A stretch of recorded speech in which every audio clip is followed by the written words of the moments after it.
I think the very important question is appropriateness. Is it appropriate for me to act this way in this situation at this time? Is it appropriate for me to feel these feelings and let them control on the basis that entitlement, comparative fairness, to be like everybody else, etc., without taking into consideration vulnerabilities, proportions, height, continence, that's the facial features, the phenotype, that's the behaviors in a public way, the posture,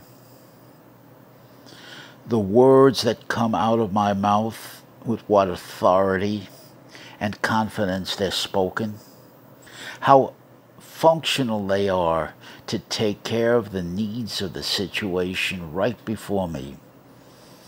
How good of an actor am I, chameleon, to take care of what's right there in front of me and to recognize the objective facts of what is right there in front of me at the time, and not project into it wishful thinking, delusions of grandeur, hallucinations, level playing field, fairness, all of which have nothing to do with anything.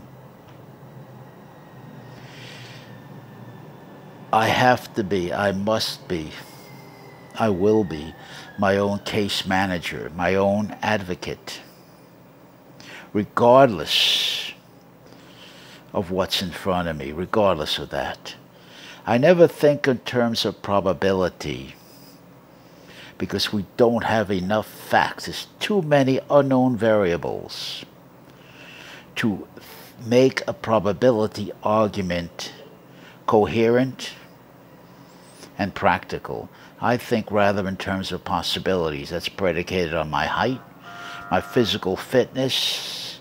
In my case, I've got a big fat baby, 46 inches of fat gut. I'm 5'3", I've got no shoulders, no arms anymore, I'm crippled. I'm 80% crippled in my arms and shoulders. That's the hand I've been dealt because of a severe degenerative cervical spine and arthritic changes. I'm an old man. This is the hand I've been dealt. This is the cards I play with. It's like coming to a bus stop and you see that bus driver. He's still at the stop and you're waving to him, "Stop, I'm coming," and you're trying to run the cat. He pulls away. And then you say, "Damn it, he could have stopped for me. He should have waited for me." And some guy who is more practical and street smart will say, he should have.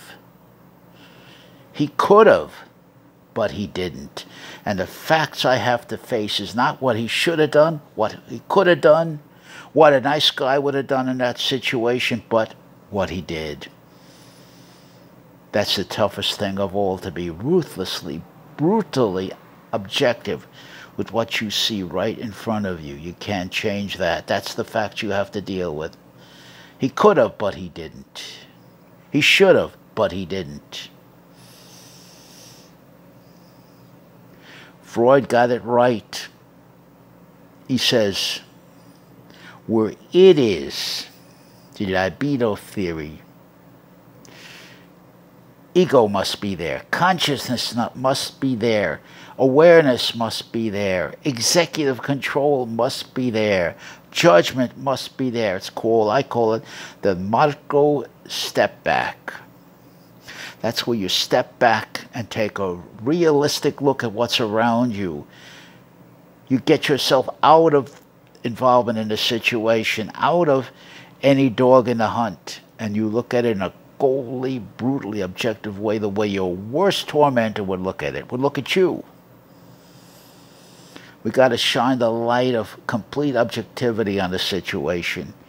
We cannot afford to be sentimental, emotional. We have to ask ourselves, where am I vulnerable? Where does my opponent have leverage on me? What is my leverage? These are all objective questions. Then we have to write down, memorialize. We have to be very observant and practical in this situation. We have to see and report on everything. What's the report here? What's the running account? We have to memorialize. We have to memorize what happened. That means we can't afford to be sentimental. We can't afford to be jealous. We can't afford to be possessive. We can't afford to come in with any entitlement. We can't afford to run an entitlement campaign. We can't afford to plead fairness. We can't afford to plead level playing field. We can't afford to plead fair competition. There's no such thing.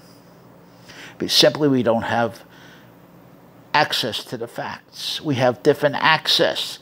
That's going to be predicated on the way. Unfortunately and fortunately, the way we look, our height, very specifically if you're a man, very specifically.